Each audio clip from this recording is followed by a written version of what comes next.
How's it going, guys? My name's Trevor Niger and I work for New Mexico Game and Fish. I've been a game warden for 5 years. I'm currently stationed in Carrizozo, New Mexico. I've been here for a little over 2 years. Before that, I was stationed in Cuba, New Mexico, and I was there for 3 years. So I was born and raised in Carlsbad, New Mexico. I had a pretty cool upbringing. My dad was a game warden. He was a game warden for 25 years. My mom was a teacher. I had 2 older brothers, and I was very active in sports. I played basketball, football, baseball, golf. And Carlsbad's pretty neat because you have a river that goes through town. You also have the mountains, you have the desert. So there's a lot of cool opportunities, a lot of wildlife there, a lot of hunting opportunities, fishing. So I think a pretty cool thing about me growing up there, like I said, my dad was a game warden and he was able to bring me and my brothers along on some pretty cool stuff. I remember we were able to go with him on quite a few deer captures. So pretty much we'd go out with a bunch of game wardens. They would set up a big drop net. They'd put a bunch of bait underneath it, and they were hoping that deer would come in and go underneath the drop net. And these deer were problem deer. They were messing up people's crops and stuff like that, causing damage. So the fun part was whenever there was enough deer underneath the drop net, they had a remote and they clicked a button and the net fell down on all the deer. And then we would go racing over there in the vehicles, and we get to go jump on the deer and hold them down so they wouldn't hurt themselves, and kind of alleviate the stress that they had. And we would gather them all up, put them in a trailer, and go remove them. And I definitely got kicked a few times, but those are kind of the things that I got to do it growing up just because of my dad. So probably the most beneficial class that I had taken in high school probably was biology. Just because later on I had to take a whole lot of biology classes in college, and it definitely set me up to be successful in those classes. It was definitely hard in high school, but I did get to learn a lot of things that I definitely still use today, or help me understand things in my job, or whenever I'm working with biologists and kind of have an idea what they're doing. I would say the other important class that I had taken, I didn't necessarily like it, but it definitely helped out, was English, specifically writing. I have to type a lot of reports, all of that, and good grammar, and being able to write full sentences.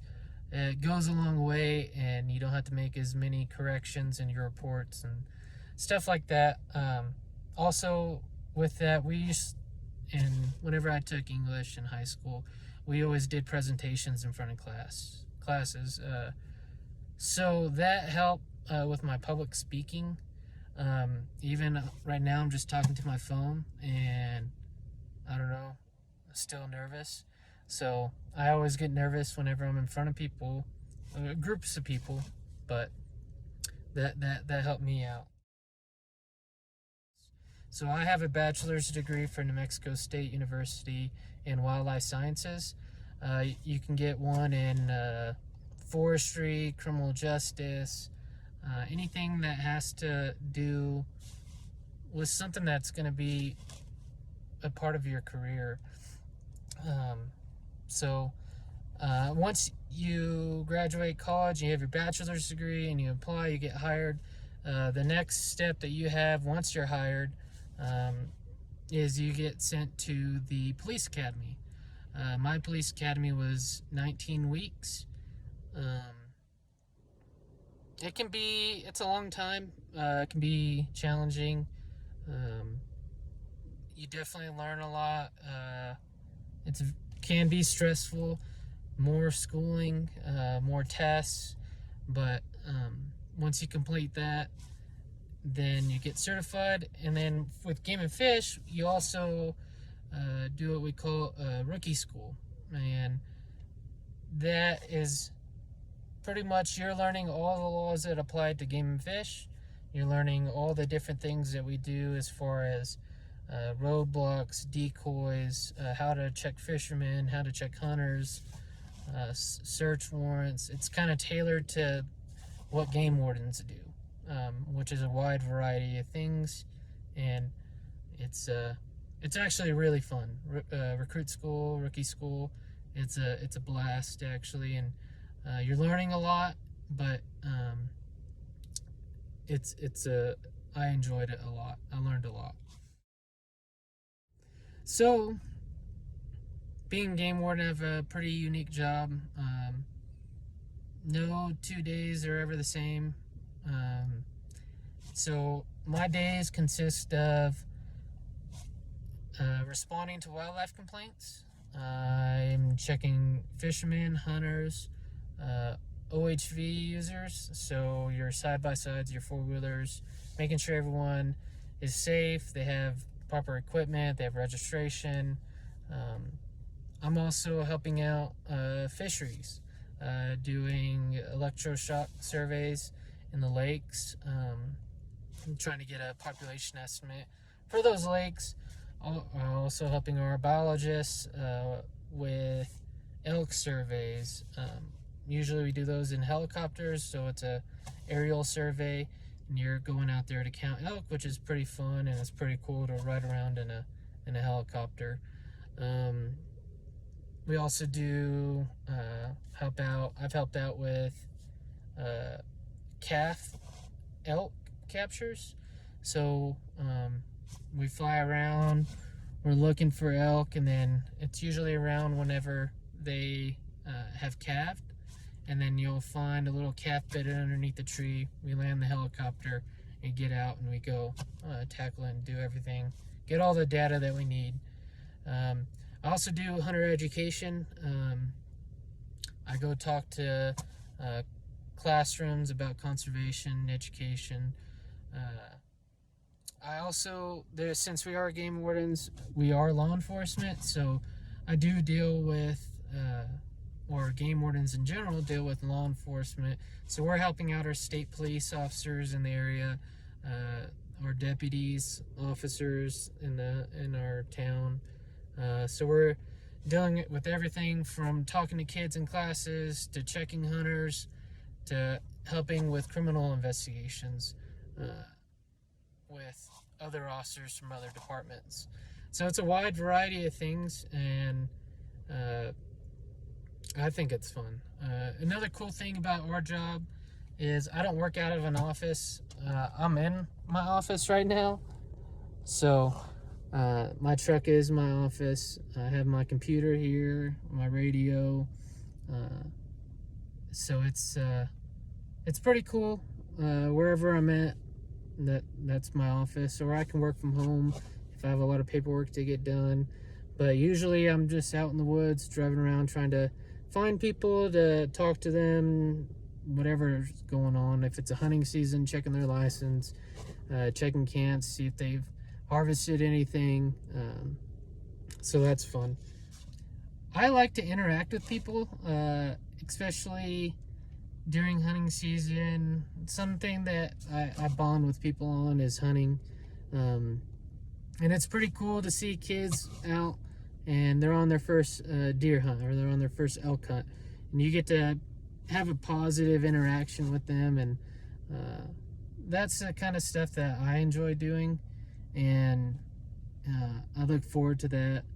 And well, in general, I like interacting with the public. I'm pretty personable, but as soon as you put me in front of like 5-10 people and I have to make a presentation, I get pretty nervous.